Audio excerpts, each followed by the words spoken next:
बुढ़िया काहे चिल्लाता रे? हम तोरा घर के बगल में बैठल रहनी हाँ पीपर पर और तोहर चिल्लाल सुन सुन के तोरा पतो के देह पर आ गई हाँ। काहे इतना चिल्लाता रे? परेशान कर देले बड़े हमरा के। आज तोरा के हम छोड़म ना, चबा जाएम। अरे बाप रे, अरे बाप रे बाप, मिंटू तोरा मेरा चुराई ते में कौन नया बात बा? हम तो कहिए से कहता नहीं कुछ चुराई लिया, तू ही लोग हमरा के डांटे लोग मेरा रू के चुराई ना बोले चाहिए। अरे वो चुराई ना, ओकरा चुराई धइले बा गाछी पर के। हैं? हां, हमने के दौड़ैले भी मारेला। कोनो के ना छोड़म, सब के चबा जाएम आज। एकरा के मार मार के धोबला झाड़ दे हम। जब देखा तो चाय में चीनी ज्यादा बा, चाय ना पीबे तू आज से। हाय बढ़िया, भागत रे हमरा के देख के।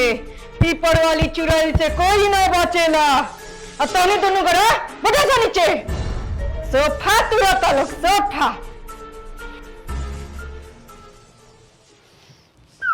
ऐसे काहे बैठल वाला लोग? भाभी अभी ले खाना वाला ना बनल आ तू लोग के डांटे के नहीं खाइन का के मन बढ़ा के रख ले वालो। हाँ भूख लगल बा, जल्दी खाना बनाई।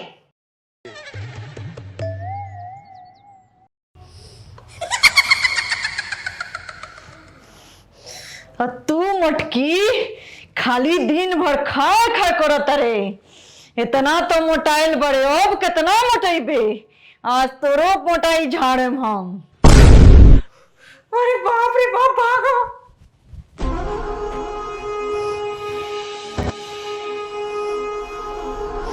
तोहनी का बैठल बड़ो सा, जाके खाना बनाओ सा हमरा ला। भूख लगल बा हमरा। हां बनाओ बनाओ तनी तू जोन कहबो तौने करम सन हमनी के। ठीक बा, चल बाबू चल।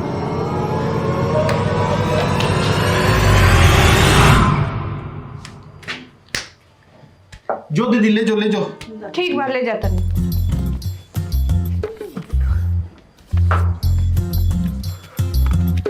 हईली चुड़ैल जी खाना।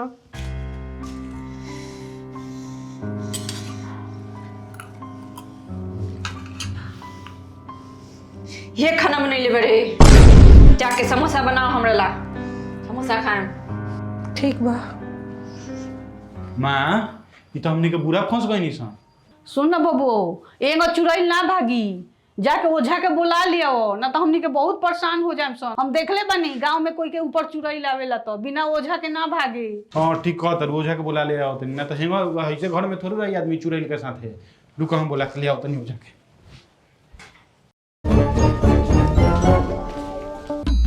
माताजी बहुत भारी चुड़ैल बिया, लागता कि एकरा के बस में करे के पड़ी।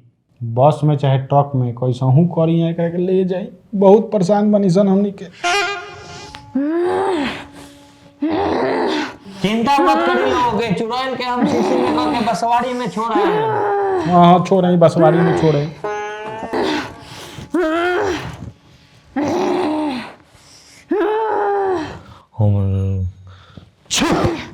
हमरा कुछ ना भइल। ई तोरा मंत्र से हमरा कुछ ना हुई।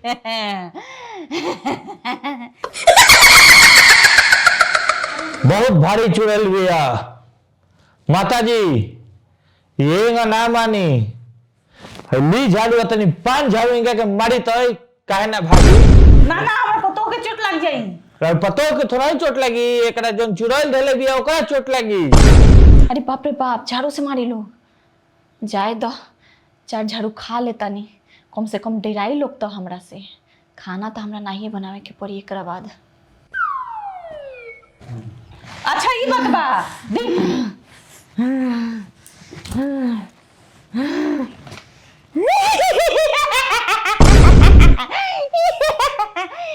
हमरा झाड़ू से मारला से कुछ ना हुई।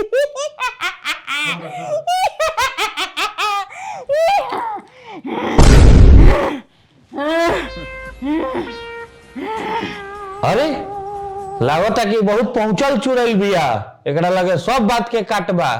माताजी एगो काम करी, छोलनी धिका के इनका के दागी।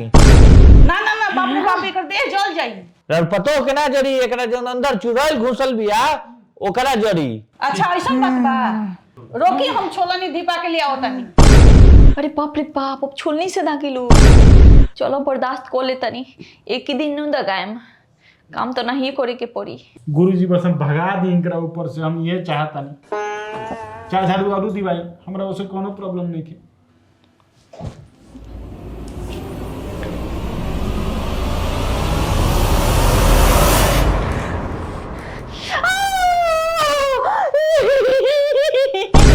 हमरा कुछ ना भाई, कुछ ना भाई। अरे इ त दगलो से ना भागल, लागता कि चुड़ैलपन में पीएचडी कइले बियाई। अब एकर एके गो उपाय बा, ली है छुरी आ घोप के पेट में मुआ दी चुड़ैल के। बाप रे बाप हम पतो मर जाई तब। रर पतो ना मरी, एकरा अंदर जन चुड़ैल घुसल बिया ऊ मर जाई। पागल हो का?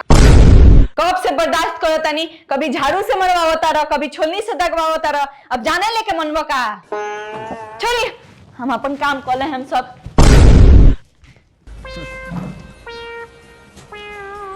बाप रे ये ओझा जी, ई तो नाटक कइले रहलखियो काम करे के डरे। उसे का मतलब बा, हमार फीस निकाली लोग। हेलो माई, आज से हम तो और कोनो बात ना माने।